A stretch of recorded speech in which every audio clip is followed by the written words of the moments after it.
Bismillahirrahmanirrahim. Assalamu alaikum students. How are you today? I hope you all are fine. This is Allied School Al Miraj campus. Biology 10th class, chapter number 1. Now I am elaborating the respiratory disorder.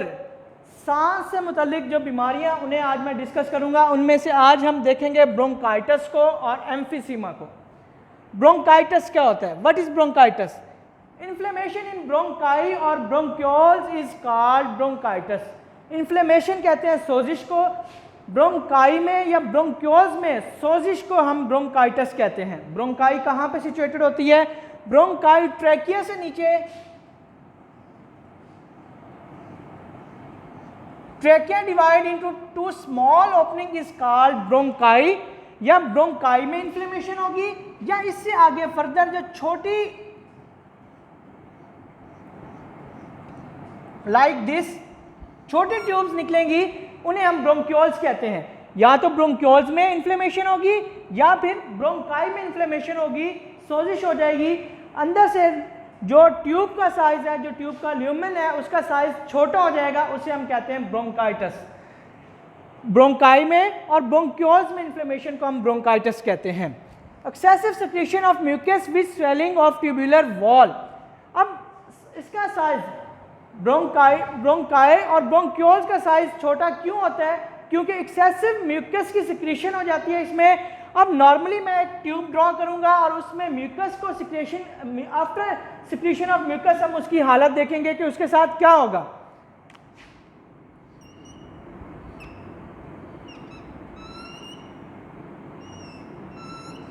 Here is a bronchi और ये इसका normal lumen size.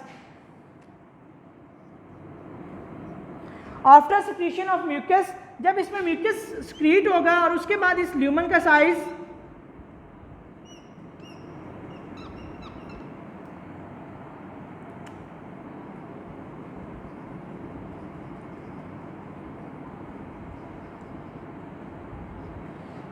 इस lumen का size इतना रह जाएगा।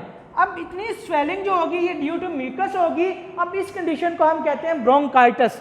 अब lumen का साइज पहले इतना था तो सांस लेने में कोई प्रॉब्लम नहीं थी। जब उसका साइज, ल्यूमन का साइज स्मॉल हो गया तो सांस लेने में बहुत ज़्यादा तंगी होगी, जिस कंडीशन को हम कहते हैं ब्रोंकाइटिस। यानी inflammation in bronchi is called bronchitis. और एक्सेसिव म्यूकस की सिक्रीशन की वजह से इसका ल्यूमन का साइज डिक्रीज हो जाता है, कम हो जाता है। अब इसके कॉजेटिव क्या है? क्यों म्यूकस ज़्यादा सिक्रीट होता है? It is caused by virus, bacteria and other chemicals. और केमिकल्स में टोबैको स्मोक, जो सिगरेट का धुआं है, वो म्यूकस को सिक्रीट करवाता है इनटू द ब्रोंकाई और ब्रोंक्यूल्स और उसके ल्यूमन के साइज को डिक्रीज कर देता है। अब इसकी टाइप्स ब्रोंकाइटिस की, there are two types of bronchitis, acute bronchitis and chronic bronchitis. Acute bronchitis क्या होता है? ये इसका सडन अटैक होता है और ये मोस्टली लास्ट अबाउट 2 वीक्स। ये 2 हफ्तों के अंदर अंदर इसका क्योर हो जाता है। ये patient become normal after 2 weeks. जबकि इन क्रॉनिक ब्रोंकाइटिस इसका अटैक नॉर्मली रहता है और 3 मंथ टू 2 ईयर्स तक, यानी 3 महीने से लेकर 2 साल तक पेशेंट क्या करता है? इसमें सफ़र रहता है। अगर तो पेशेंट 3 मंथ टू 2 ईयर्स तक ब्रोंकाइटिस में सफ़र है तो उसे हम क्या कहेंगे? Is chronic patient in bronchitis. और अगर वो 2 वीक्स में नॉर्मल हो गया तो वो फिर एक्यूट पेशेंट था और वो अपने आप को रिकवर कर लेगा। इसके सिम्टम्स क्या होते हैं? कफ, खांसी होती है, बुखार होता है, सर्दी के साथ बुखार होता है और सांस में बहुत ज़्यादा तंगी होती है। सेकेंड डिजीज़ है हमारे पास emphysema.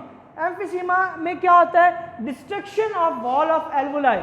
Destruction of wall of alveoli, alveoli की जो वॉल, ब्रोंक्यूल्स के एंड पे एल्वुलर डक्ट और एल्वुलर डक्ट के एंड पे जो एल्वुलाई की वॉल्स होंगी, लाइक मैं एक एल्वुलाई ड्रॉ करूंगा।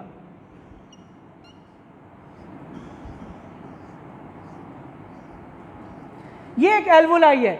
अब एल्वुलाई की ये वॉल्स हैं, इन वॉल्स की डिस्ट्रक्शन होती है, ये टूटना शुरू हो जाती हैं। जब एल्वुलाई की वॉल्स टूटना शुरू होंगी तो उस कंडीशन में क्या होगा? लार्जर सैक बन जाएंगे।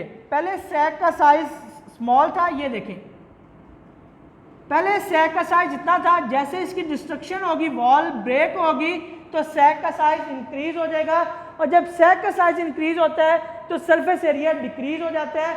जो एयर इसमें आएगी पहले नॉर्मल साइज होने की वजह से वो एयर जब सैक पुश करते थे तो सारी एयर पुश हो जाती थी, लेकिन अब क्या होगा, लार्जर सैक होने की वजह से ये सैक पुश नहीं, कंट्रैक्ट नहीं हो सकेंगे, जिसकी वजह से एयर इसमें ट्रैप हो जाएगी और पेशेंट क्या करेगा, feel shortness of breath, patient सांस की तंगी फील करेगा। अब इसकी सिम्टम्स में शॉर्टनेस ऑफ ब्रीथ यानी सांस की तंगी, फिटीग मतलब थकावट होगी बहुत ज़्यादा, वेट लूज वजन में बहुत तेज़ी से कमी होगी, और इसकी सिम्टम्स कब अपेयर होंगी पेशेंट में, जब पेशेंट अपने लंग्स टिश्यूज़ का 50 to 70% हिस्सा लॉस कर चुका होगा, खो चुका होगा, उसके बाद इसमें सिम्टम्स अपेयर होंगी। और एक दफ़ा एम्फीसीमा हो जाएगा तो इसका रिकवर करना तकरीबन इम्पॉसिबल है, पेशेंट दोबारा रिकवर नहीं कर सकता। और उसमें जब एम्फीसीमा स्टार्ट हो जाएगा 50 to 70% पेशेंट अपनी सैक्स लूज कर चुका होगा, तो उसके बाद ऑक्सीजन यानी बाहर से एयर प्रॉपर नहीं आएगी। क्यों? क्योंकि पहले ही उसके अंदर एयर ट्रैप हो चुकी होगी, जिसकी वजह से level of oxygen in blood decrease हो जाएगा और पेशेंट नॉर्मल क्योर नहीं हो क्योर नहीं हो सकेगा। ओके बेटा, थैंक यू सो मच।